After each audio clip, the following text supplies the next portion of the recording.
हाँ, good morning student. देखिए यहाँ पर 4.3 अब हम लोगों का थ्योरी ऑफ एक्सरसाइज 4.3। तो इसमें एरिया ऑफ ट्रायंगल त्रिभुज के क्षेत्रफल निकालने के लिए पढ़ना है। तो यहाँ पर देखिए ए बी सी ये त्रिभुज के 3 कोऑर्डिनेट हुआ है। तीनों शीर्ष के coordinate x1 y1 x2 y2 x3 y3 ये नियामक दिया रहेगा। तब हम लोगों का कैसे त्रिभुज का क्षेत्रफल निकालते हैं। तो एरिया ऑफ त्रिभुज बराबर 1/2 ये determinant x1 y1 1 x2 y2 1 x3 y3 1। इसी सूत्र के सहारे हम लोग त्रिभुज का क्षेत्रफल निकाल लेंगे। अब यहाँ पर देखिए दूसरा का फोर कोलिनियर यानी संरेख होने के लिए क्या चाहिए, एरिया ऑफ त्रिभुज बराबर 0। जैसे अगर 3 गो बिंदु दिया रहेगा, कहेगा कि सिद्ध कीजिए कि संरेख है, तो संरेख सिद्ध करने के लिए हम लोग क्या करेंगे, एरिया ऑफ त्रिभुज निकालेंगे। एरिया ऑफ त्रिभुज कैसे निकालेंगे, इसी सूत्र के सहायता से त्रिभुज का क्षेत्रफल निकालेंगे। अगर 0 आ जाएगा तो संरेख है। अब इसके बाद यहाँ पर देखिए तीसरा, if area is given, area मतलब क्षेत्रफल, गिवन मतलब दिया हो। यदि क्षेत्रफल दिया हो एंड फाइंड कोऑर्डिनेट, फाइंड मतलब ज्ञात करना हो, कोऑर्डिनेट मतलब नियामक। जैसे ये इसी को नियामक कहा जाता है। x1 y1 है तो मान लीजिए कि इसको निकालना हो और क्षेत्रफल अगर दिया हो तो उस समय देन टेक एरिया बराबर प्लस माइनस, माने क्षेत्रफल को प्लस और माइनस दोनों में लिया जाएगा। अब यहाँ पर ये आप कहिएगा कि एरिया तो हमेशा पॉजिटिव होता है, तो आप प्लस माइनस क्यों ले रहे हैं।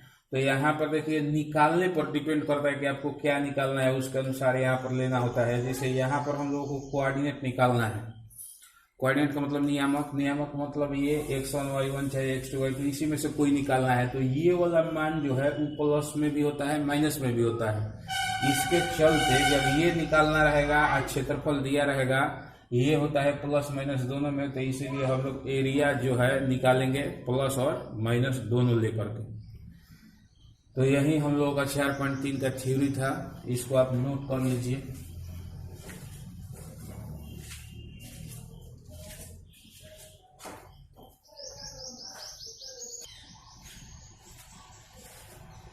हाँ देखिए विद्यार्थी, क्वेश्चन नंबर हम लोग का 1, इसमें दिया है फाइंड एरिया ऑफ ट्रायंगल, त्रिभुज का क्षेत्रफल निकालना है। तो दिया है 1 0 ये शीर्ष है, x1 y1 ये x2 y2 का काम कर रहा है, ये x3 y3 का। अब एरिया ऑफ ट्रायंगल यानी कि त्रिभुज का क्षेत्रफल निकालने के लिए यही सूत्र होता है। इसी में मान रखेंगे। जैसे देखिए x1 y1, तो x1 की जगह पर 1, ये y1 तो y1 की जगह पर 0, e1 ज्यों के त्यों। यहाँ पर x2 y2 1, तो x2 y2 की जगह पर 6 0 6 0 1, फिर x3 y3 1, तो 4 3 1। अब हम लोग क्या करेंगे, इसी को लेकर के विस्तार कर देंगे, जितना आएगा वही आंसर हो जाएगा, प्लस माइनस प्लस। यहाँ पर लेकर के विस्तार कीजिएगा तो 1/2 ये 1 ज्यों के त्यों। जिस रो में है रो नहीं लिखाएगा, जिस कॉलम में है कॉलम नहीं लिखाएगा, तो यही चारों लिखाएगा 0 1 3 1, फिर माइनस 0, तो 0 तो लिखना ही नहीं है, काहे कि तो 0 हो जाएगा। 0 से गुना करने पर ये प्लस 1, तो 1 लेंगे तो 1 जिस रो में है रो नहीं लिखाएगा, जिस कॉलम में है कॉलम नहीं लिखाएगा, तो 6 0 4 3 6 0 4 3। अब इसके बाद इसको कैलकुलेशन करेंगे।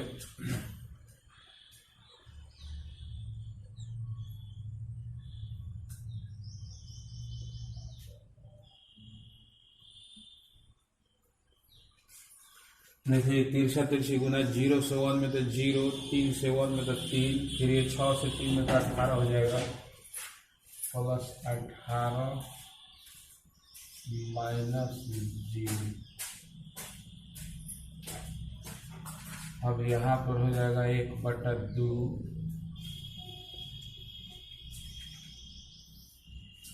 Minus 3 plus 18।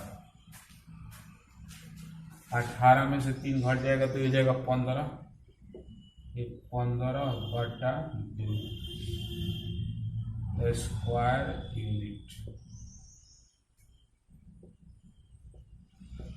वर्ग इकाई।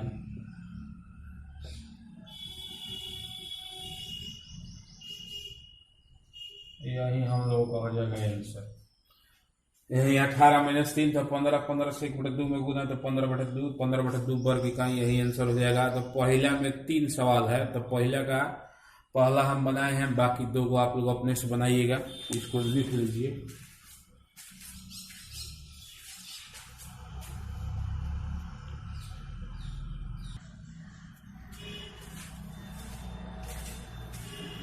देखिए विद्यार्थी, क्वेश्चन नंबर 2 में हम लोगों का यही कह रहा है कि प्रूव दैट कॉलिनियर, यानी कि सिद्ध कीजिए कि ये तीनों बिंदु जो है ए बी सी संरेख है। ए के साथ में देखिए इसका नियामक दिया हुआ है, तो ये काम कर रहा है हम लोगों का x1 y1, और ये काम कर रहा है x2 और y2, ये काम कर रहा है x3 और y3।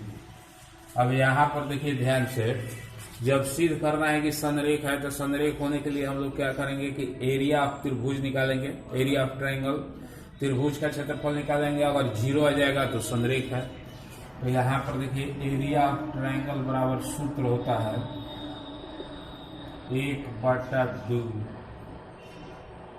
x1 y1 1, फिर इसके बाद x2 y2 1, फिर इसके बाद x3 y3 1।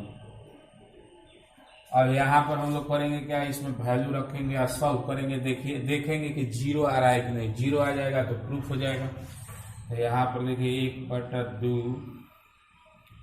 x1 y1, तो ये वैल्यू x1 का वैल्यू a, x1 तो x1 का वैल्यू a, y1 तो y1 का वैल्यू b प्लस c, ये देखिए 1, फिर इसके बाद b c प्लस a, फिर 1, फिर c a प्लस b 1।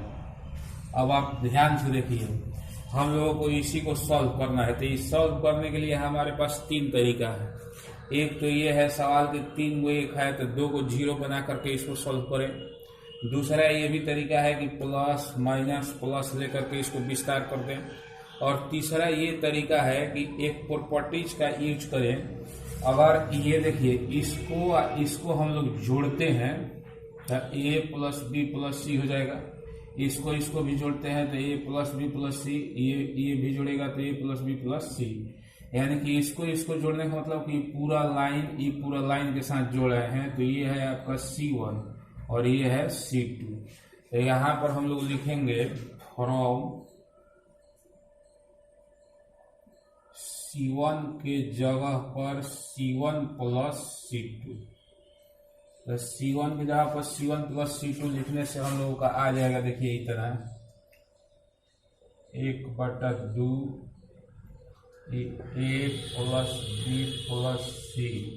ये दोनों को जोड़ करके इसी के जगह पर लिखना है, C1 के जगह पर। ये भी हो जाएगा a plus b plus c, ये भी हो जाएगा a plus b plus c। अब इसके बाद ये लाइन ज्यों के त्यों, तो ये हम लोगों का हो जाएगा b प्लस c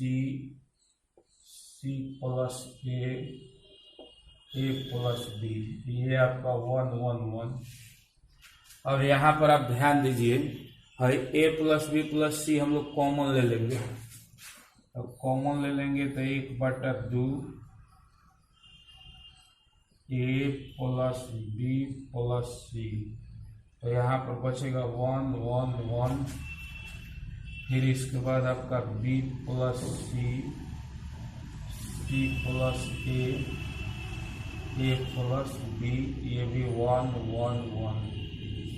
अब यहाँ पर आप खूब ध्यान दीजिए, डिटर्मिनेंट का जब 2 कॉलम बराबर होता है, देखिए पहला कॉलम, ये आपका क्या दूसरा कॉलम, तो 2 कॉलम बराबर होता है तो उसका वैल्यू 0 हो जाएगा।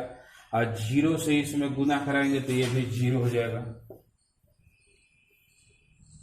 1/2 a plus b plus c, into 0 बराबर 0, इसलिए संरेख है।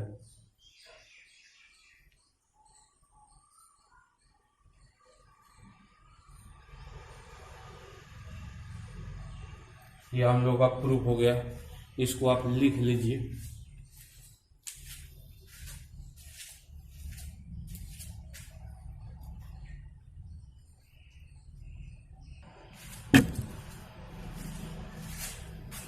और देखिए विद्यार्थी क्वेश्चन नंबर तीसरा हम लोग का, देखिए एरिया ऑफ त्रिभुज बराबर 4 दिया हुआ है और के का वैल्यू निकालने के लिए कह रहा है, जबकि ये देखिए नियामक दिया हुआ है के 0, 4, 0 और 0, 2। इस तरह से ये जो काम है वो काम कर रहा है x1 y1 x2 y2 x3 y3 का। अब यहाँ पर आपको थ्योरी हम बताए हैं कि यदि आपको त्रिभुज का क्षेत्रफल दिया हो और ये के क्या है, नियामक ही है, ये नियामक निकालना हो तो हम लोग त्रिभुज के क्षेत्रफल को लेंगे प्लस और क्या माइनस दोनों, इस प्लस माइनस दोनों को लेके चलेंगे और उसके सहारे के का वैल्यू निकालेंगे। अब यहाँ पर देखिए एरिया ऑफ त्रिभुज यानी कि त्रिभुज के क्षेत्रफल का ये लाइन जो है आपका सूत्र है।